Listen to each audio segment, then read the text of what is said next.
the gold. It could be too far. No, he's streaking. Oh, what a catch! Puts a spicy forehand out in front of Naomi Morcilla. Wu for the win. Team Canada. Darren Wu! Santos with the layout grab. Oh, that fantastic grab. The claws of Chaffer. Canada just became the world champions. Canada and the rest of the world. You're listening to the Huckin podcast. I'm one of your hosts, Theo Wan, living in Kingston, Ontario. And I'm Danie Proby from New SBC, and we are your coast-to-coast guide to all things Canadian Ultimate. We got an action-packed episode full of Canadian Ultimate for you. Theo, how have tryouts been going? Maybe you can't tell us exactly the result of tryouts, but you feel good about how you're playing? Like, what's going on? Yeah, I was told that I could say it, but maybe I'll leave it for another week, potentially. But, I mean, I'll just tease it with this. I'll be seeing some of your TC mixed players this weekend, is all I'm saying. Well, that makes it pretty obvious to all of my TC kids where you're going to be playing this year. But I'm excited for you. I think it'll be a really fun experience. And yeah, mixed ultimate's the best. So welcome. Yeah, that's what they tell me. It's a different style. I do like it. I'm excited to play locally in my city. So locally. Yeah, play locally. That's all I'll say there. So Danie, you are not going to be at this event, correct? You are going to be I will not be. You're going to be somewhere else, right? I'm going to be in Salt Lake City with UBC for regionals. One quick note, Manitobans are actually decided last minute to YOLO and go to this training camp in Kingston. And so you've got Emily and Caitlin Cho are going to be flying all the way to Kingston to be able to play against you. So my challenge for you, Theo, is to find both of them and take a picture and send it to me. All right. I mean, challenge accepted. I'll tell them that it was sent by Danie Proby. So my question for you in response to that is, are they the only West, well, they're not really West Coast, but like West Coast Prairies people coming or what's the dealio? Yeah, because everybody else that's West are on UBC and they're going to be at regionals in Salt Lake City. Is our famed East Coaster all the way out in, is it Newfoundland or no? Nova Scotia, will he be making an appearance? He will not be. I don't think so. I think everybody who's going is driving. That kind of makes sense. Yeah, because it was kind of like a last minute thing, like an add-on, which is exciting. But yeah. So I know that union tryouts were this weekend as well. So I think a lot of them are going to be playing quite high volume because I think they're doing union tryouts potentially on the one day and then driving down to do this camp on the other day. I wish I could be there, though. It's going to be lots of fun. But Ontario people, don't fret. You will get to see Danie in person in a couple weeks. We'll obviously preview this tournament, but there is a tournament happening in Brampton.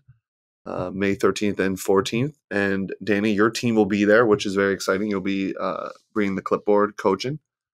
And there will be a lot of good competition and just a chance for you to see your team in action. I think that's probably what's most exciting for you, right?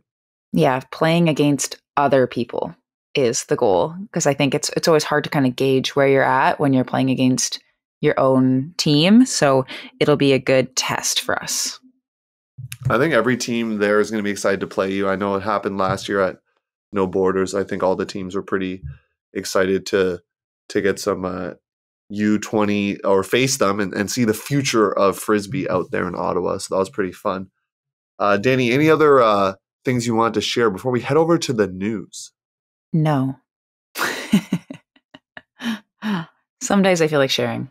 Some days I feel like caring. And today I care about hearing about the news. All right, we're going to head there right now. We now have breaking news.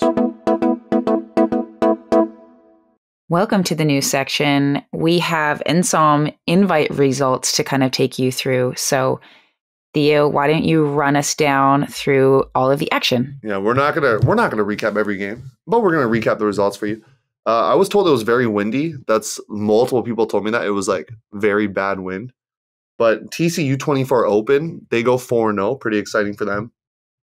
NSOM Masters 3-1. Two teams finished 2-2 in Still, Masters team out of Ottawa area, and Manic, club team out of Montreal. And then NSOM GM goes 1-3, and Sherbrooke Ascension goes 0-4. So none of us were there. We're just going to give you the results. Kind of a cool one-day tournament for the TC Open players. I assume it wasn't people from the West Coast going. Probably just like eastern area of Canada, correct? Yeah, they picked up some of my mixed players too. So, oh, that's fun. It's a good time. Yeah. So they go 4-0. Ensign Masters, I know they're going to try to go to Masters Nationals in the States. So putting up some good results against these young whippersnappers. Got to be feeling good for them. So, yeah, great tournament. Fun to see tournament results coming in because that means club season's on its way. But with that being said, Ultimate Canada recapping the previous club season, announcing some awards. So congrats all the winners. You can check out their site for all that information. Based on what we have right now, Spirit of the Game, Alexander Format, playing in Quebec. He wins Spirit of the Game. I like that that's the first award, Danie. That's always fun. Yeah, so Alexandra played for Harfang and won CUCs in 2022. And I think that this person, like, he's just very much known for kind of conducting himself in just like holding himself to a really high standard in terms of spirit, like really passionate about the game. And it's really contagious for everyone that plays around him. So super positive person, super deserving. Any other insights you'd like to say, Theo? Well, the insight is they won the Spirit of the Game award in 2022. Yes. I think that I know that's what you were trying to say, but yes, they won. Harfang won the Spirit of the Game award in 2022. Yeah, I don't want people to think otherwise that we're spewing some false results here, but yes. We know who won their union. So yes, that's pretty fun for them. They were Battleship before, right? So kind of a rebranded team. So kind of cool to see. Now we're going to move to Coach of the Year. Someone coming from your neck of the woods there, Danie. Whoop, whoop. Yeah, we have Edward Guo winning Coach of the Year. So he won city finals, zone finals, and provincial finals with Eric Hamber. He was the coach of the Eclipse team that won CUC juniors last year. He was a captain and coach of Red Flag. They were second place at WUC, and they finished 12th place at USAUs. So obviously, Guo has been part of the Vancouver coaching scene for a long time, and just had lots of dubs last year, and now focusing his attention on college and coaching the U24 open team, and then now the U20 mixed team. So he's on the come up. So once again, congrats to Guo there. Danie had to drop off due to some tech issues, so I'm just going to continue the rest of the news here. Your Women's Division Player of the Year, Britt Dos Santos, come on. Had an amazing season. Everyone knows who she is by now. Captain of Sixers, Ulti World's first runner-up for Offensive Player of the Year in 2022, leading Sixers to a third-place finish.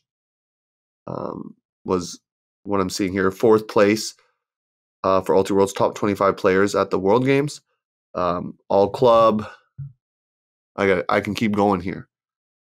But Britt is truly, as it says in the description, unguardable, just a dominant player. So congrats to you, Britt. I know you also do some coaching as well. So thank you for not just being a great player, but also giving back to the community. Another player to highlight here, Danae Jan, Junior Women's Player of the Year. If you don't know this name already, get to know it because she's going to be playing a big-time role for Team Canada and other teams to come. So get excited about that. Played for the U20 team that finished with a bronze. Captain of the Eclipse team that won the junior championship under Edward Guo, who we already mentioned. Played on Red Flag as a high schooler at USA clubs, coming in 12th. But that's pretty exciting to be able to do that. Also captained Handsworth Secondary Schools team, leading the team to Tier 1 BC Provincials for the second time ever. So just a big, not just up-and-comer, already here, playing with the adults and going to be making more moves. We had her on recently talking about the Prime Penguins. I don't think that was even in consideration for the award because it's for 2022. But she's already making a case for some accolades in 2023. So there you have it. That's our news. We're going to jump into the first of the main events, talking about AUDL preview. So first going to start off with Adrian Yearwood from the Toronto Rush, and then Alex Lemieux out of the Montreal Royale, and then we'll go into a regionals preview after that. Stay tuned. for more action here on the Huckin podcast. Spring college season is here and the warm weather is on its way. That means it's reversible season. Breakmark is giving away free reversibles for teams that order a bundle. With prices starting at just $75, it's the best way to have your team looking game ready this spring. And reorders get a 20% discount. Get started today at breakmark.com. All right, welcome to one of the main events here. We got our AUDL preview, so we have the privilege of having Toronto Rush coach Adrian Yearwood. I believe second time on the podcast, correct? Adrian, is this your second time? Second time on the podcast, although we did do one cast of the 2019 Canadian Nationals Finals, which I don't know if that was quite the podcast, but I was no, not Huckin A related, but I do remember what you're talking. That was a fun time with Kevin Underhill. That was good. Yeah, that was good. That was a good time. So, first of all, how are you doing today? Knowing the season's right around the corner. It's I know it's the first week of the AUDL this weekend. Toronto doesn't play, but how are you feeling so far about the season? Feeling pretty good. You know, it's hard to gauge when you haven't seen what anybody else is up to. In terms of our relative strength, but in an absolute sense, from what I've seen, I love where we're at right now. Very pumped about what we got going on this season. So before we talk about this season, we're going to backtrack and go back to last season. Some people were going to say that Toronto had a little bit of a rebuilding year last year, a lot of young pieces out there, finishing 4-8. So tell us how the season went from your perspective as a coach. What did you see in 2022?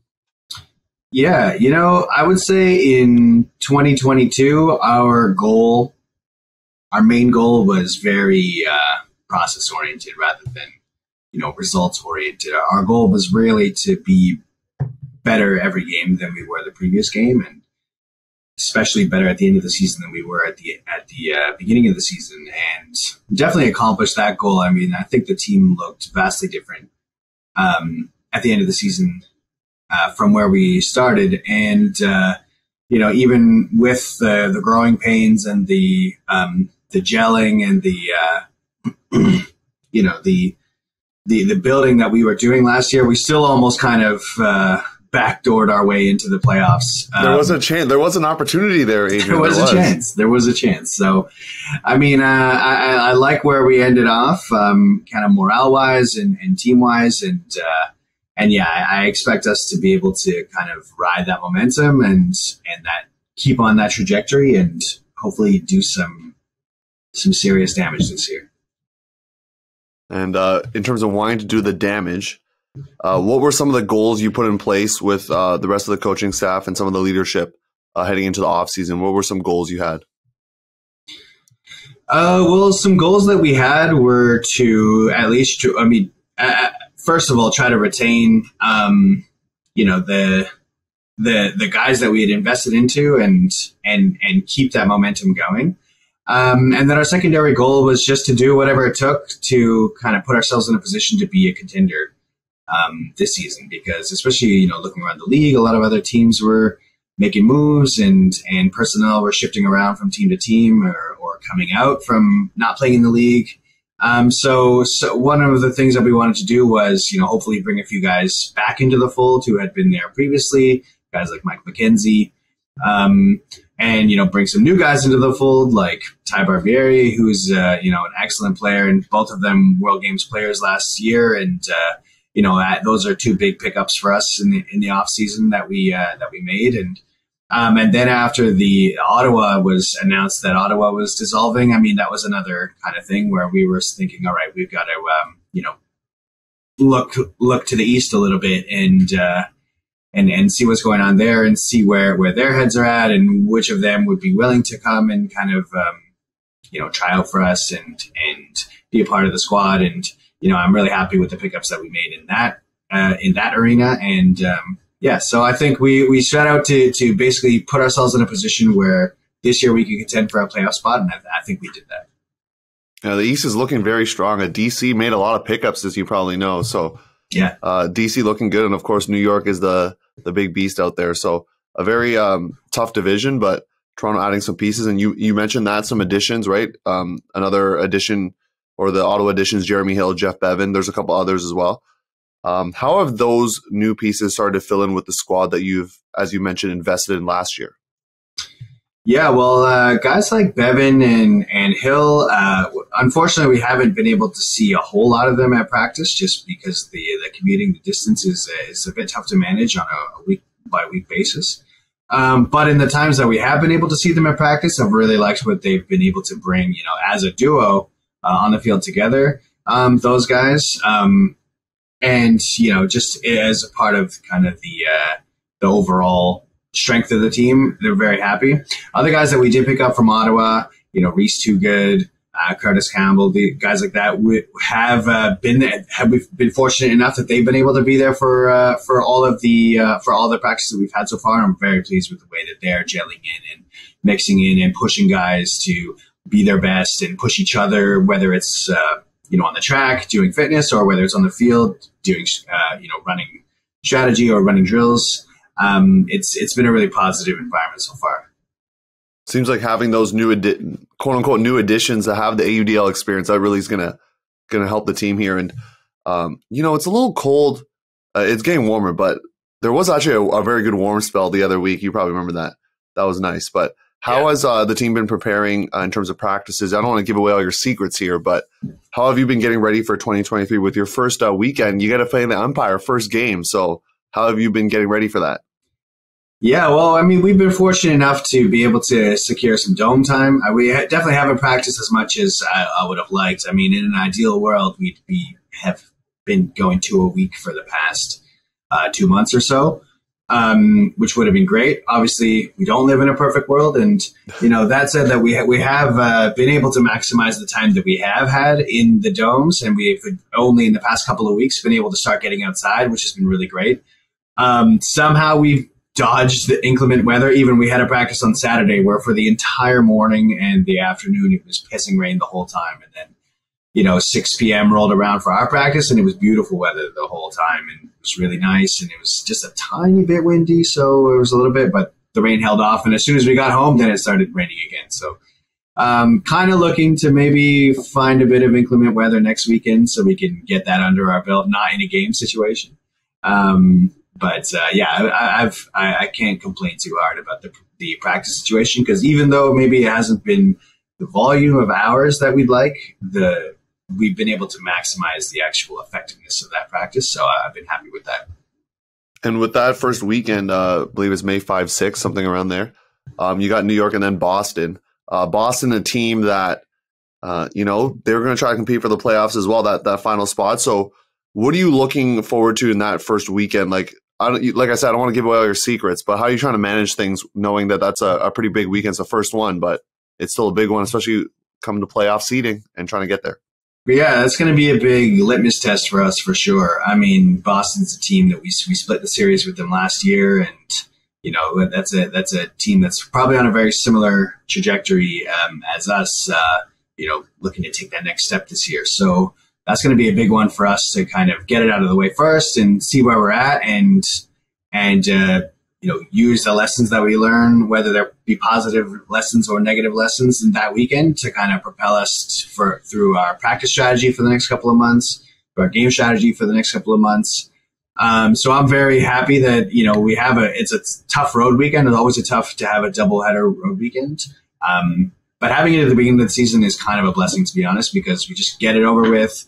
And then we don't see another doubleheader road weekend like that until the very end of the season. So it'll be nice to assess ourselves against, the cream of the crop in the East for sure, historically speaking anyways, the New York first, and then, take Boston and see what happens there. It'll be a good battle. Yeah, and something that you'll have to navigate this year that in past years you didn't have to is the U24s, because you got some contributors on the team that are and some big contributors are going to be U24. So how are you going to try to manage all that? Because they're going to be away for a little bit and all that. So how are you going to try to deal with that part of the season? Yeah, it's not easy. I think we are actually a little bit fortunate in that our June schedule is relatively light. And I guess that's a product of us kind of front-loading our front and back-loading the schedule. We have a big doubleheader weekend at the beginning, another big one at the end. So our June schedule isn't extremely onerous. That said, there is going to be at least one game where we're going to be short some of those players who are obviously excellent players, and we're looking for them to be huge contributors for us, which is unfortunate. But maybe kind of the saving grace for us is that the game that we're really going to be missing a lot of guys for definitely is the game where we're going to be playing against Montreal. Who will be missing even more guys than us, and their schedule through June is way more intensive than ours. So, it's whereas it's going to be a little bit difficult for us to manage, it's nothing compared to what they're going to have to manage. So I don't envy their situation. And you mentioned the squad being back. You added some rookies as well. So I did this last year with you. I'm going to give you the same opportunity.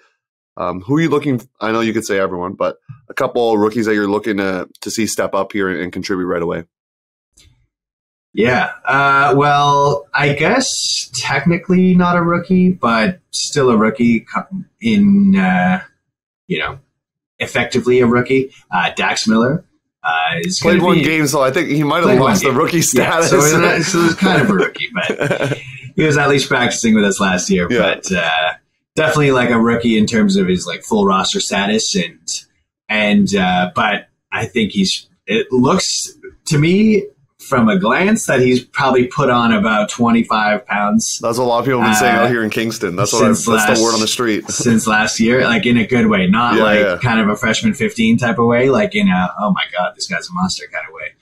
And he's going to be, he was already a great thrower, already had a good, ultimate head on his shoulders, been playing for a long time since he was 12, 13 years old. So has, a lot of playing experience already at the age that he's at. And, to kind of add on to that, a very strong, large, big, fast body. He's definitely going to be somebody to watch. Very, very dangerous player. And he is on the U24 team after playing on U20. So that's pretty impressive. And now, we're going to wrap this up, Adrian. There's people that got some hype on the Rush. I know the AUDL and their podcast, I've been reading articles. There's a lot of hype for this team. They gave us an A. Yeah, on the offseason editions, right? It's pretty good. Ultiworld did give you a very low grade on the uniforms, is all I'm going to say. Yeah, so, how do you manage as a coach with expectations from kind of the outside? Because that can kind of seep into a locker room, right, and affect things. So how do you manage that? Yeah, I mean, I try to lead by example in that way. I've never let that kind of stuff affect me, whether it's been as a player or as a coach. I'm much more focused on ourselves and kind of where we think that we stand. And, I think that we have a fairly accurate view of our position and how we've been able to, how we've been able to tool ourselves for this year. So I think there's a lot of optimism independent of what anybody else is saying about us. So I'm not too concerned about what people said, and I don't think that our team is too concerned about it either. Yeah, you got to maybe, some players, they go off the social media during the season. I don't think they're going to do that, but that could be possible. So as we wrap up here, any final words? This is your second appearance, so you have another chance to give some shout outs or just say whatever you'd like as we about to sign off here. One thing I'm hoping for a return this year is I'm hoping somebody brings back the Rush Dashes. I miss them, and if you're listening, maybe come back. You can blame it all on me. Okay. The Rush Dashes. And can you explain for those that don't know what that is? Because maybe some new Rush fans in the audience, they don't know what that tradition was about. Yeah, so the Rush Dashes, you know what? I would love to explain the Rush Dashes, but I have no explanation for the Rush Dashes. They appeared like smoke over the water, and they disappeared just as mysteriously. And but these were these guys who would show up with these big red mustaches, and they had signs, and they called themselves the Rush Dashes, and I think they had vuvuzelas as well. And it made a lot of noise, and they looked great, and it was a hilarious thing. And then they kind of just disappeared one day, and they were a great addition to the aesthetic of the Rush, I think. So if there's anybody out there who's got a bunch of fake red mustaches laying around, come out. We can use it. Yeah, you might have to talk to the owner of the Rush and maybe get him to invest, and maybe that's like a giveaway or something. Yeah, just on your way in, and hand everybody a nice big red mustache. Yeah, why not? And because every team, like Toronto FC's got their supporters, and they're rabid, and they got their own following. So the Rush got to have the same thing. So Adrian, thank you for coming on. Adrian's actually going to stay on for subscriber only. So if you're a subscriber, wait till the end of the episode. You can drop in and hear him share some of his favorite memories as a player, because he also played for the Rush. So if not, we're going to hit the second main event. We're going to talk to the head coach of the Montreal Royal, Alex Lemieux, and finish our AUDL preview. So stay tuned for that. You take the field with basically two things, yourself and your cleats. That's why you need the best on your feet. For me, I want a lightweight cleat that I feel I can move freely in. And if you want that, you need to get Tokai cleats, which are specifically designed for Ultimate. The toe stud helps you get in and out of your cuts quickly, and it's got a fabric-based upper that helps cool off your feet, especially on those long days on the turf. That's why they are on the feet of elite players like Robin Fennig, Rowan McDonald, Britt Dos Santos, and Mish Phillips. You try to put your best self on the field. To make sure you're bringing the best with you, head to tokaiultimate.com. Welcome back. Second part of our main event. So, we got the Toronto Rush coach in the house. We got to get Montreal involved as well. The lone two Canadian teams left in the AUDL. So I'm here with, hopefully I'm going to get this right, Alex Lemieux. Try to, practice the little French accent here. Coach of the Royale. Alex, thank you for coming on the podcast. Can you introduce yourself, talk about how long you've been coaching and some of your playing experience as well before we get going on the hard-hitting AUDL question? For sure, Theo. Happy to be here, by the way, and thank you for the opportunity. So, Alex Lemieux, I've been playing for 15 years now. Started as a way to keep me in shape for my basketball season. My sport director told me, hey, I'm going to pay you that season because my son is coaching. So, and I know you're one of my big players in my basketball program. So do you want to do that? And that was, I guess, a good decision because I'm still here in the community for Ultimate after 15 years. Really got into that sport of, this is such a complete sport that it got my attention right away. In terms of coaching, I've been a coach for basketball for 8-10 years. So while I was doing my career as a player, when I was younger, I was still coaching junior program, starting, from the ground up with 3-4 years old. So I kind of got the gist of coaching and giving back to the community at that point. And it was just a matter of time that I would apply this passion that I have for coaching to Ultimate. So what happened was when I was studying to Ottawa for the GGs, I was playing, and then you were playing for the GGs, like varsity basketball? No, for Ultimate. Sorry. Oh, Ultimate. Okay. Exactly. I was playing for the GGs Ultimate, and 1 year, I think it was my third year out of 4 for my undergrad. We decided that we didn't want to have our coach that we had for the 2 last years because of difference of opinion and difference of vision. So I was voted captain, and part of the captain with my 2 other teammates, we asked the team, do you want us to be coaches as well? So like a coach-player type of dynamic. And everybody with a high majority said, yes, we want you as a coach. So that's where my career as a coach in Ultimate started, back when I was finishing my undergrad at Ottawa. I'm very curious about your basketball background. Did you play? You said you played or just coach basketball? Did both. So yeah. I did more than both, actually. So I was a player, I was a referee, I was a marker, and I was ultimately a coach at some point. So I was really involved in the basketball community in Quebec.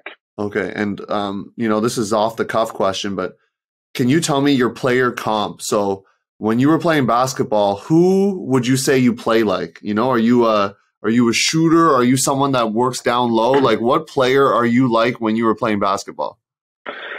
I would say I'm tall. So I'm 6'3", and for I would say the basketball community in Quebec, it was considered tall. Okay. Compared for Not the NBA. Exactly.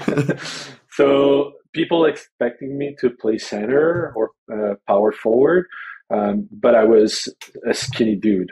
So what happened, I ended up being more of a shooting guard on the wing, being explosive, and being able to shoot from the three.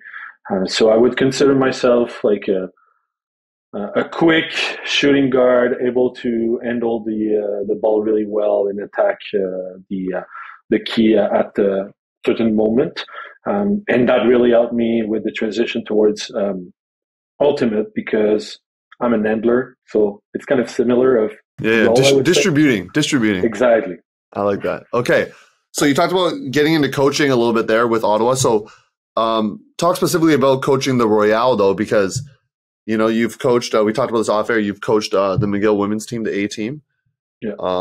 You were one of you were nominated by your team. Part of the coaching awards. Huckin, we're gonna give a shout out for that.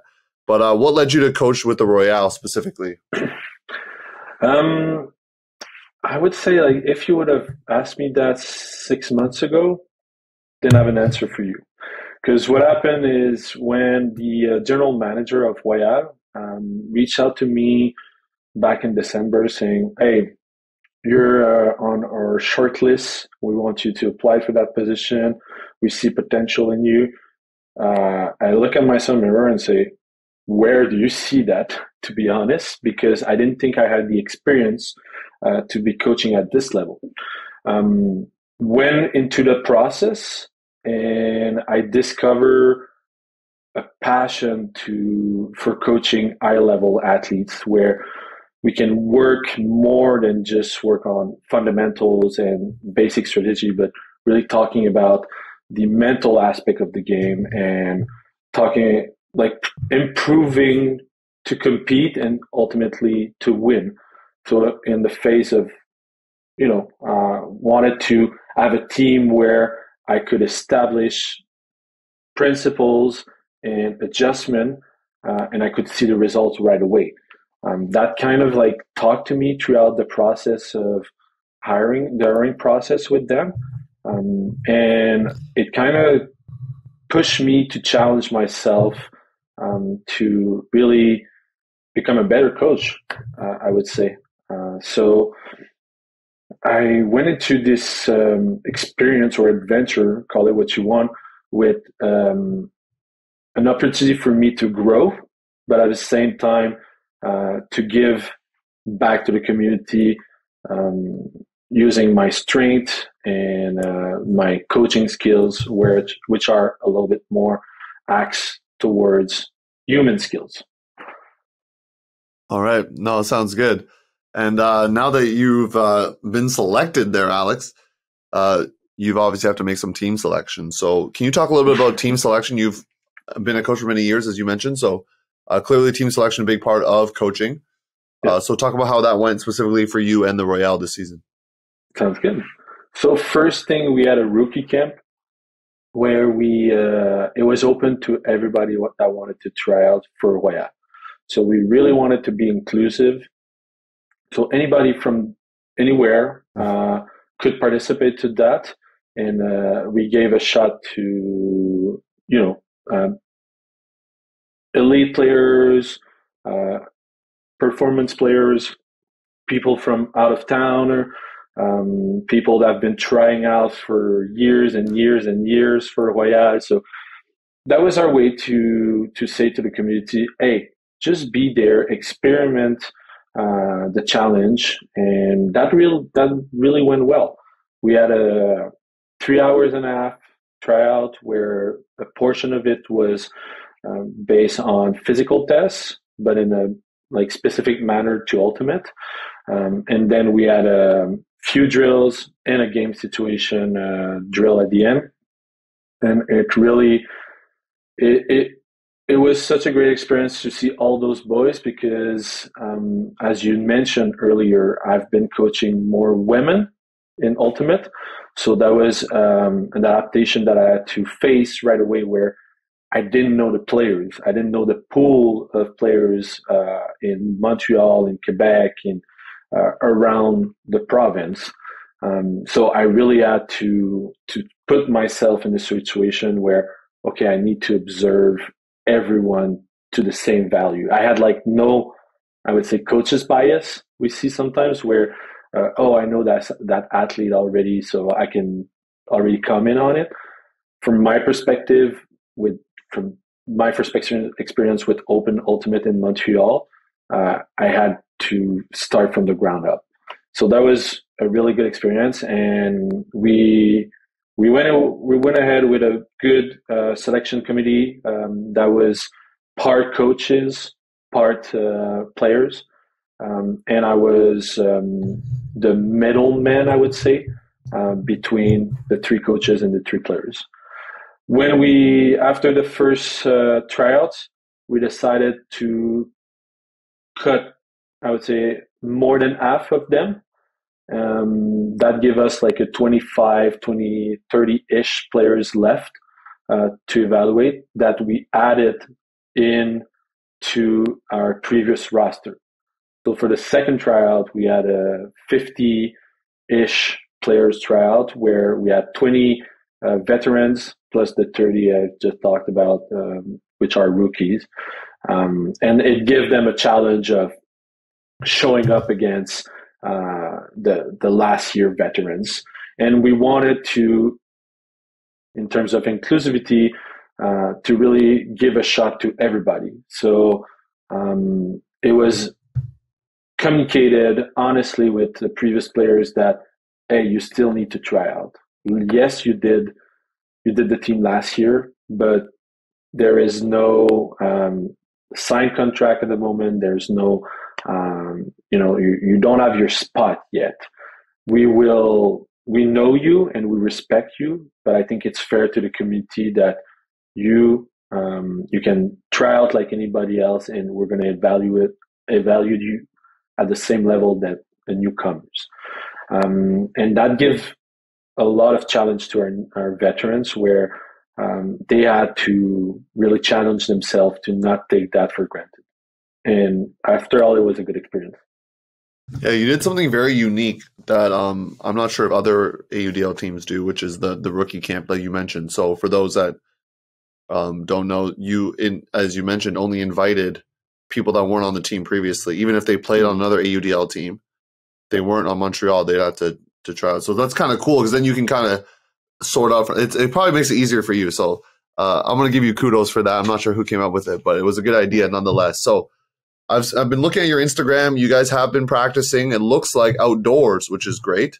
Yeah. So talk a little bit about preparing for the season. How often you're practicing? Are you getting any scrimmages, things like that, to get ready for your first game? Yeah. So we've been practicing for a month and a half and 2 months indoor for most, because, Montreal, it's cold and there's a lot of snow. We've been practicing once a week in the month of February and until mid-March, with another fitness training on the Thursday. So it was kind of like a double activity week, and a lot of discussion, learning who the individuals are on the team, starting the relationship between each players and the coaching staff. So that was really we were trying to build a culture while we were practicing indoor. And then it's been 3 weeks now that we've been practicing outdoor, where we are twice a week now outdoor for a total of 6 hours of practice. That's a lot. That's a lot, yes. Because there's a lot of newcomers. We have the Ottawa boys as well. So there's a lot of dynamic in the team. So we wanted to give space to the player to learn how to play with each other in a more structured way. So give a lot of reps, give a lot of field time to everybody, and then reduce it during the season to make sure we're not fatigued, right?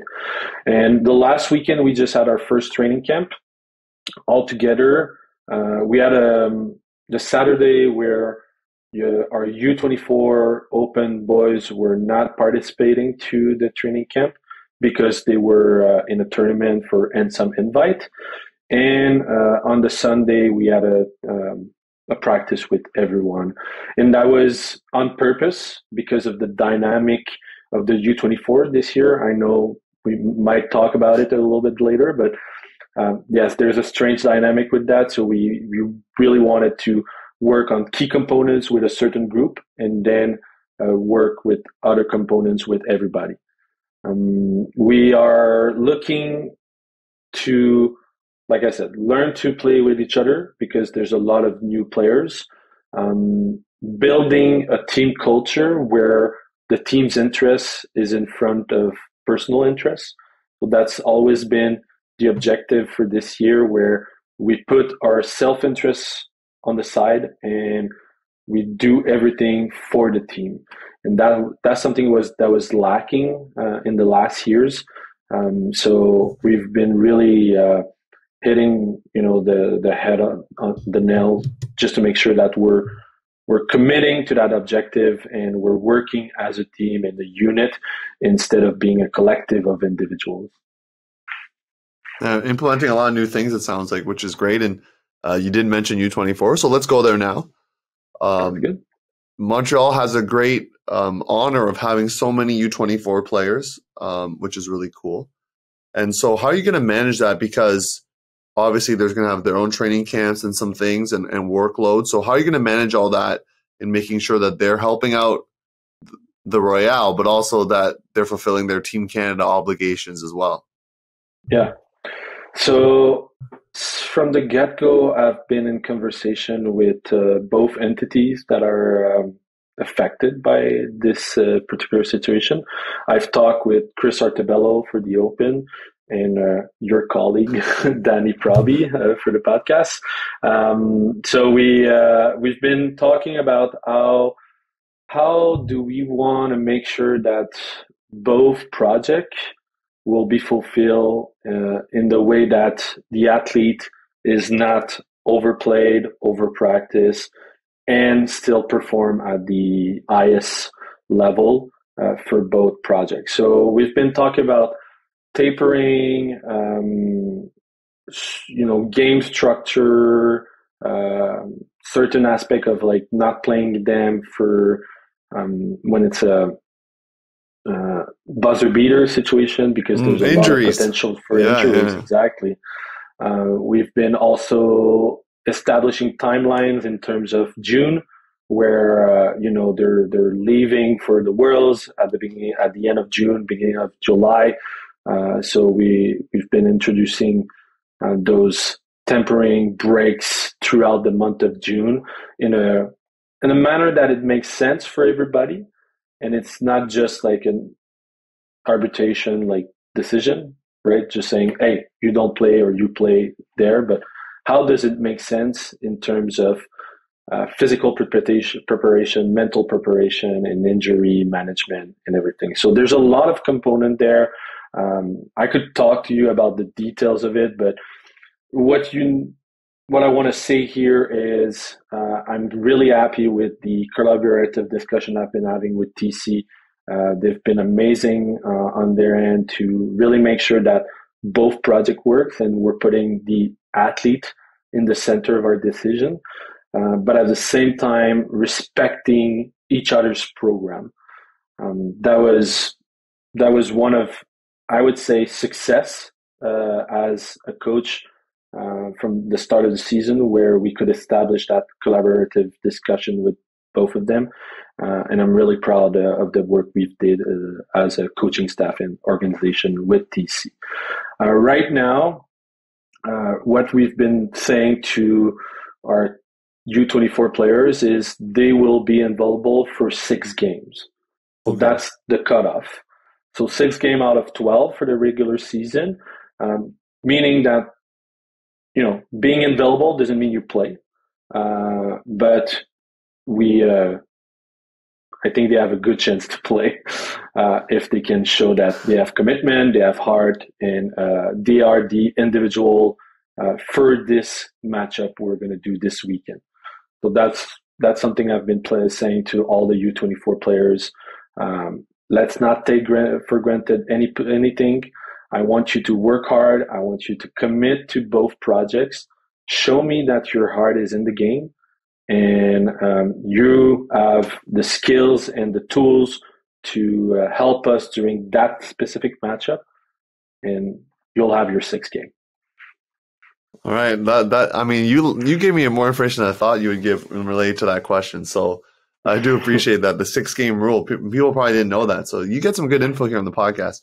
So Alex, your first year in the league as a coach, you get to play some teams that you might have never honestly played before or coached against. So I know you could say all the matchups, but can you pick maybe one or two that you're really especially looking forward to matching up against? Maybe it's a coach or maybe it's just the team in general. But talk about some key matchups there that you're excited for.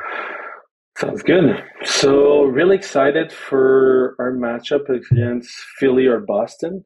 I think last year we kind of were tight with them in terms of performance. So I know it's gonna come down to the wire, but I'm confident that we're gonna be able to perform well against those two teams, and those are the important games we'll need to be able to go get if we want to have a chance for playoffs. On a more, I would say, fan side of the game, really excited to play against DC. I've been watching them for a few years. Their system is awesome, and I know the first time we're going to play against DC, I'm going to be a little bit starstruck, and then okay, I have a job to do. But still, that's going to be amazing to see in real life. So yeah, Boston and Philly on the more performance side, and on the fan side, I would say DC. Yeah, I mean, I think people have already booked in the first 2 playoff spots in the East as New York and DC. It could be DC, New York. It could be someone else, but that 3rd spot definitely up for grabs. And I think every team in the East, Toronto included in that, is battling for it. So I think it's gonna be a real dogfight, real battle for those teams, and those matchups will be especially important, where you're really gonna want to empty everything out. So now we're moving into kind of towards the end of this interview here. What are some goals and focuses that you've set out for the team? I know some coaches talk a lot about process-oriented goals and those things, and you probably have those, and you have some outcome ones as well. So talk about a bit of both there as we wrap things up. Sounds good. So like I've mentioned, one of the focus for our team is putting the team's interests before anything else. That's always been the approach since I started as a head coach in start of February. It was a key component of a tryout. So we were looking at people that would create space for others, that would be good teammates on and off the fields, that would prioritize maybe a reset over a 50-50 battle, because they're not looking for the assist. They're looking to produce something that's 100% safe. So that's one of the focuses in offense and defense as well, because we can see selfishness in defense when we want to accumulate those stats, right? Blocks, interception. And they're stat heavy in the AUDL, so people really want the stats, even the throwing yards, right? Exactly. So we've been really focusing on this, making sure that we understand our role individually, but also as a team, to make sure that we progress up as a unit and not even like a collective of individual, like I said. And one thing that maybe outside of the radar, and I've talked about it with Evan Lepler, was even for our marketing and or for branding or for storytelling on our social media, I want us to change the culture behind highlighting key players. Let's highlight the team. Let's highlight the progress we do as a team, instead of saying, hey, Ben Yacht, Jack Williams, yeah, but the rest of the team is still there doing the work with them. So I want to change a little bit that culture, but I know that sells tickets and that sells. Yeah, you're not the first person to say this, by the way, is all I'm going to remark here. You're not the first person to say pick team over players, but it's sometimes hard in the media sphere because you got to tell the stories of like often the players. And I'm not sure if you watch the NBA. I assume you do, but the NBA is driven by its stars, right? No one's there to see their like 11th player on the bench, but they're there to see the top players. And so I understand a bit of both, but I'll let you continue there. But look at the Toronto Raptors championship. Like, yes, there was Kawhi, there was Kyle Lowry and everything, but still the team was put in front during that whole run, and I found that amazing. So that's one of our focus. Another focus is coming back from the history of Royal. We wanted to have a positive approach to things where we give positive feedback and create a space for players to be able to express themselves in a respectful and transparent manner. That's one of my key, or I would say, quality as a coach, where I'm more of a collaborator and I develop relationship. I don't see myself as a hierarchy where coach players. I see myself as part of the team on the same level. You have a job to do as a coach. You have a job to do as a player. Let's trust each other that we're going to do the best of our abilities and always thinking about the best interest of the team together. And that's the trust relationship I'm trying to build with the players during, games and training camp practices. And that starts with being transparent, being honest with them, and being accountable as well.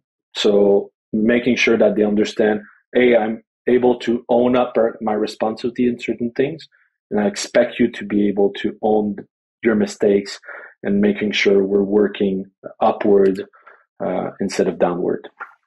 Alex, those are great thoughts, and I think that really sums up sort of your philosophies as a coach. I think that gives a lot of people insight. So I know the people that are playing for Montreal are going to be excited to be coached by you. So any other last thoughts you have, players you want to shout out, any other stories before we sign off here? I'm going to give you the floor.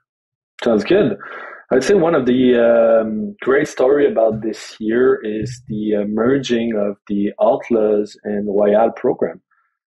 That's something exciting. I think fans will come to appreciate. But we're seeing it right now. The Ottawa boys are there to make a difference. They're not just there because they assume, oh, well, I play AUDL, I can play anywhere. No, they want to be part of the history of Montreal Ultimate. And it shows during training camp, it shows during practice. They challenge our players, and it's amazing to see. So I'm really excited to see that dynamic played out this summer during games and during the regular and hopefully the playoff season. And perhaps it's a good recruiting tool as well to get more Ottawa players. I know obviously the full or even 20 Outlaws players aren't going to be split between the two teams as of right now. So you can get even some more potentially with some good recruiting. So we'll leave that up to you. Alex, thank you for coming on the podcast, giving us a preview of the Montreal Royal. Wishing you the best of luck this season. It's going to be exciting. Looking for that, second, third, even the first playoff spots in the East. So thank you again for coming on. Thanks, Theo. Take care. This is Dave from Alberta Flatball Club, and you're listening to the Huckin A podcast, your coast-to-coast guide for all things Canadian Ultimate. Hello, everybody. Welcome to the other main event. We are doing the regionals preview for most of the regions that the Canadian teams are competing in. There's still kind of yet to be a schedule out, and it's Thursday morning right now, so a little bit tight, but we're going to start over in the Northwest, my neck of the woods. The Northwest women have 4 bids. So going into the region, we have UBC as the number 1 seed and UVic as the number 5 seed. Now, interestingly enough, UBC, Western, and UVic are in the same pool again. So it's like repeat of sectionals, but we're adding Montana and Washington B as well.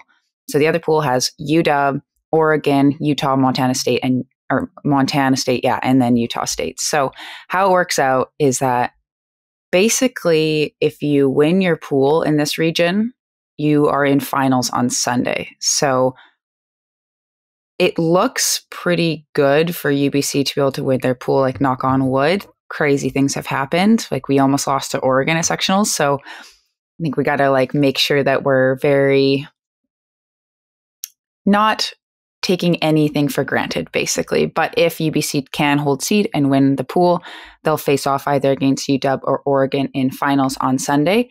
If whatever team wins their pool gets an auto bid to nationals as well. So it's very, very important to perform well on Saturday. If the team loses that final, they'll play a game for the second and third place. So in terms of how it looks for UVic, if they do well in the pool, say they can beat Western Washington, they'll be one of the 2 seeds playing against the other team's number 2 seed. And it's just a little bit more comfortable. If you finish 3rd or 4th in your pool, you're kind of doing like the backdoor bracket to try to get that 4th bid. So it's definitely going to be interesting to kind of see how things go down. I know Western was able to take over UVic at sectionals, but I think these 2 teams are super evenly matched. Theo, what do you think about this pool play game on Saturday, the Western versus UVic? Do you think if you were coaching UVic, you'd go guns a-blazing, or do you think you'd hold some stuff back for a potential game to go scenario? Oh, it's funny the coach asking me the question about coaching, but looking at their schedule, UVic will have played 2 games previously. Yeah. So they'll have played Montana at 9 in the morning, and then yours truly UBC at 10:50. So we'll see how they feel after the UBC game. Some coaches are all about the go hard at every game, no matter what. Some coaches do the let's test the waters, and if it starts to get out of hand, we're not going to go double shifting people, stuff like that.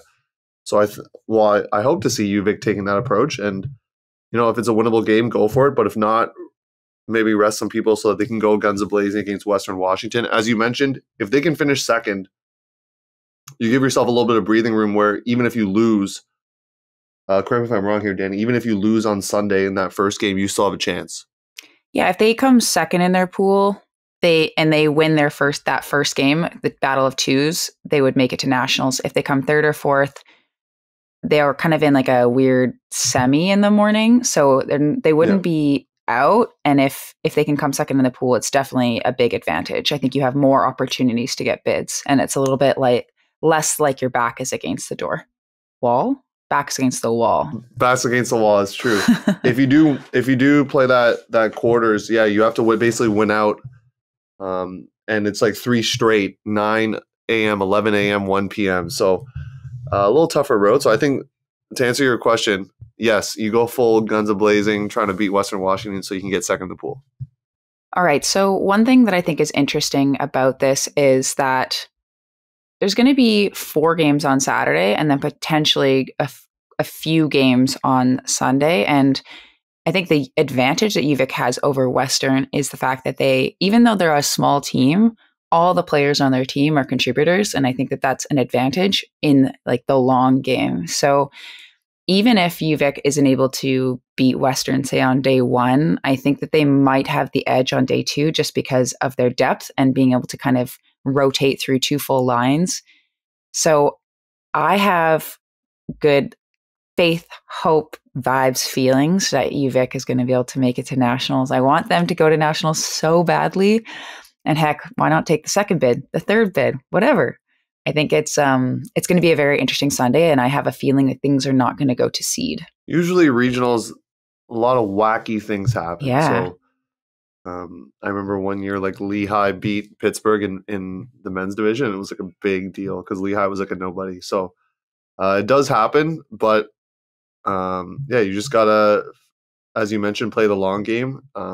Even if you lose that first game, UVic against Western Washington, you might see them again. So I don't know if they film their games. I know some people, like yours truly over here, Danny Proby, loves to dissect the film. So if UVic can get someone filming, they can watch that Western Washington matchup and then make some adjustments for Sunday.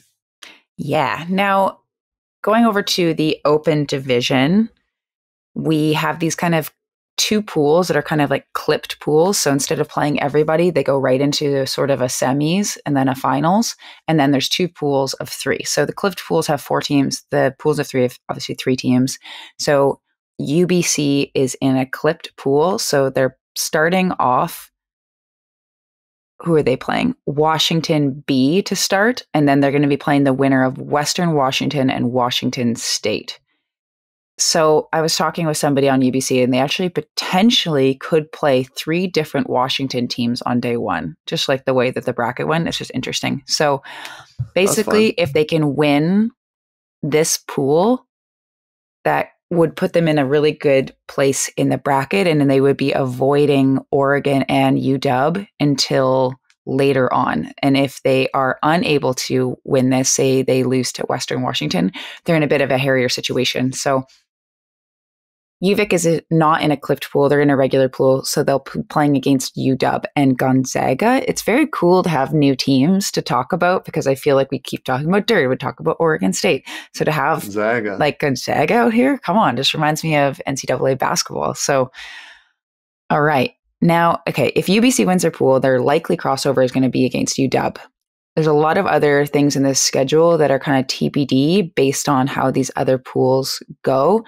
So it's actually quite difficult to see UVic's potential path from what I'm looking at. But if UVC can win their crossover, they're kind of sitting at the top of the bracket. They're going to be playing against the weakest possible opponent in quarters and the opposite side to Oregon and UW. So they wouldn't need to see either one of those teams potentially until finals. But if they lose their crossover, they'd likely end up seeing someone like Oregon in semis. And if they win, obviously no worries, they get a bid. But if they lose, they'll likely be playing teams that are coming up from the backdoor route, which is likely going to be teams like Oregon State, Western Washington, UVic, based on sort of where they landed in the pools based on sectionals. Theo, anything that stands out to you? This is a little bit more complicated than the women's bracket. So lots of interesting options here. Very complicated. You need the TBDs out there. There's a lot of those. A lot. Yeah. And just a reminder for the folks at home or wherever you're listening, 3 bids. 3 bids. So there is this third place game to go backdoor bracket. So if you drop the quarter, you still have a chance, which is kind of nice. That quarter being played pretty late, 4:20 p.m. So like 7:20 Eastern, if you're those keeping track at home. And it'll be good to see what UVic, how they adjust to some things. They're in an interesting pool. I've never heard of Gonzaga playing Frisbee, so I know nothing about them. I know they're good at basketball, like you mentioned. I really do appreciate that you knew that.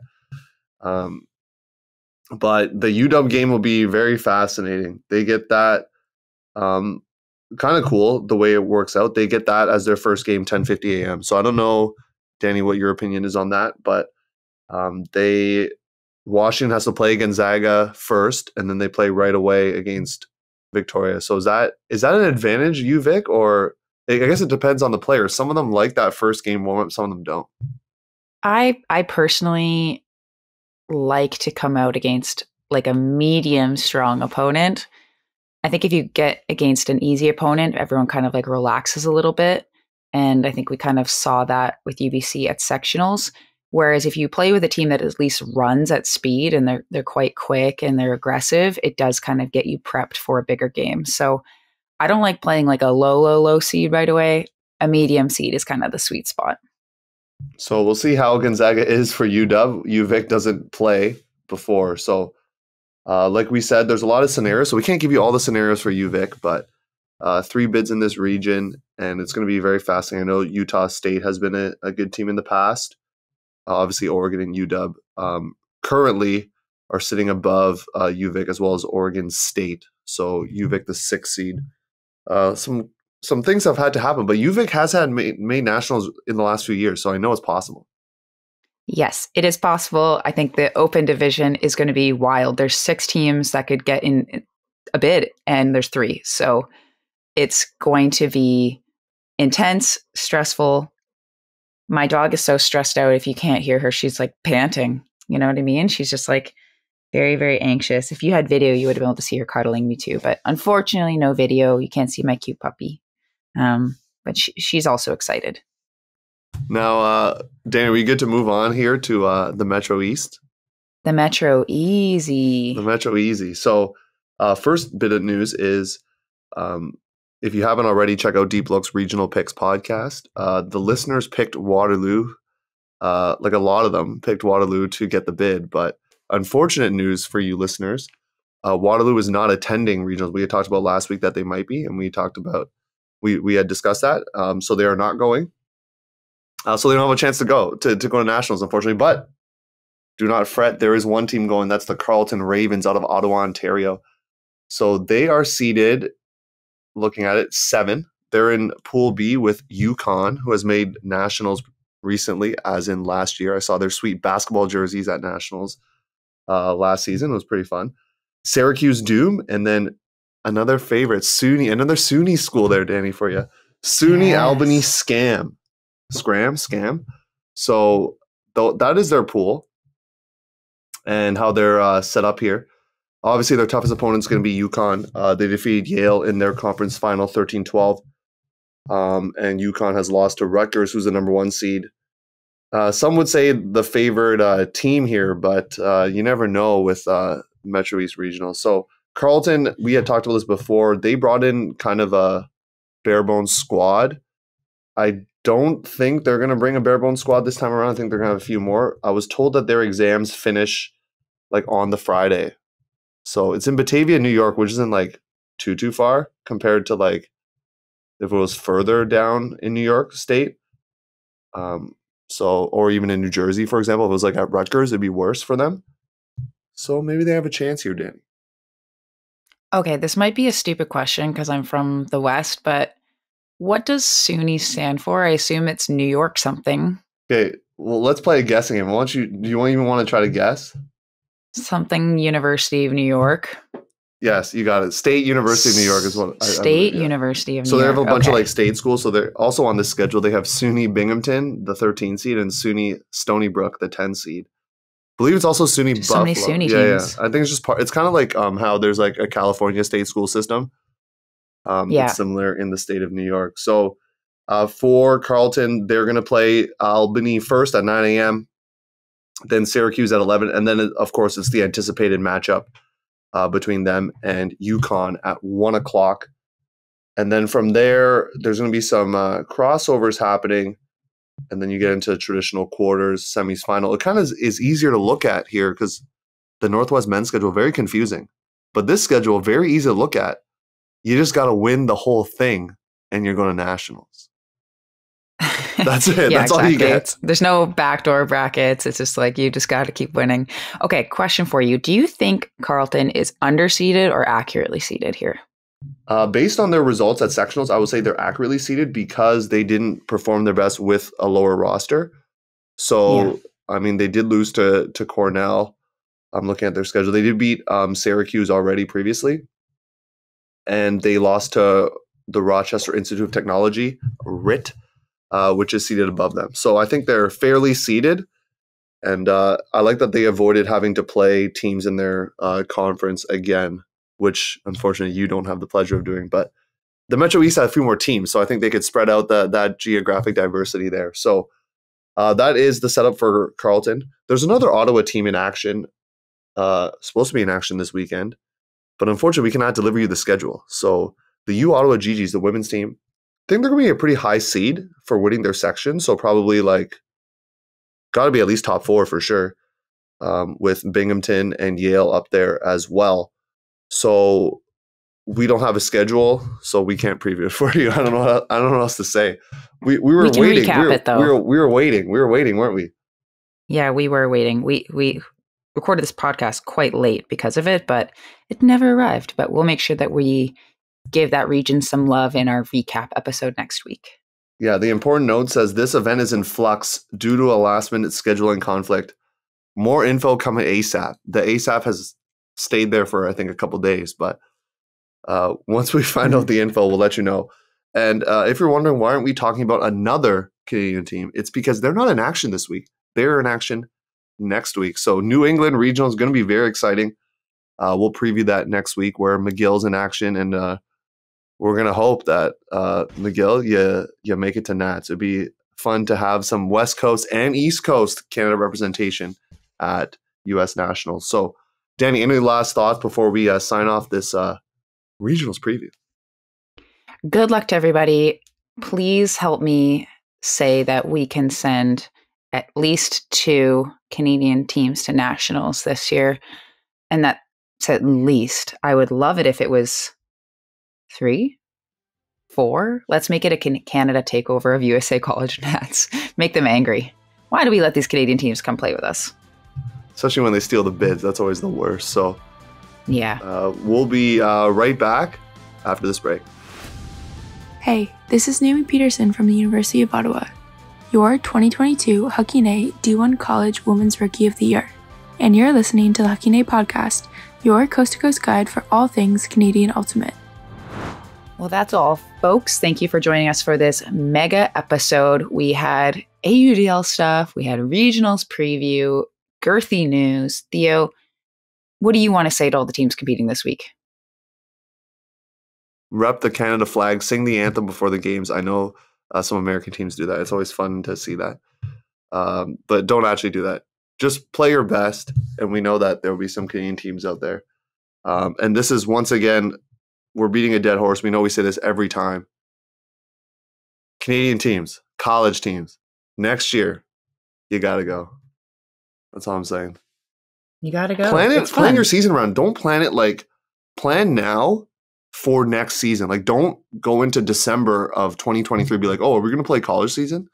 Plan it now in the summer with your captains that, hey, we want to play the college series. Let's figure out what tournaments we can go to, and let's make sure we get some commitment early on, like in the September tryouts for the spring. That's my suggestion. Don't just spring it on people in January. It's not going to work. Yeah, it's a lot easier for them to say no unless you've made them commit at tryouts in the fall. So sign a contract, something. Yeah.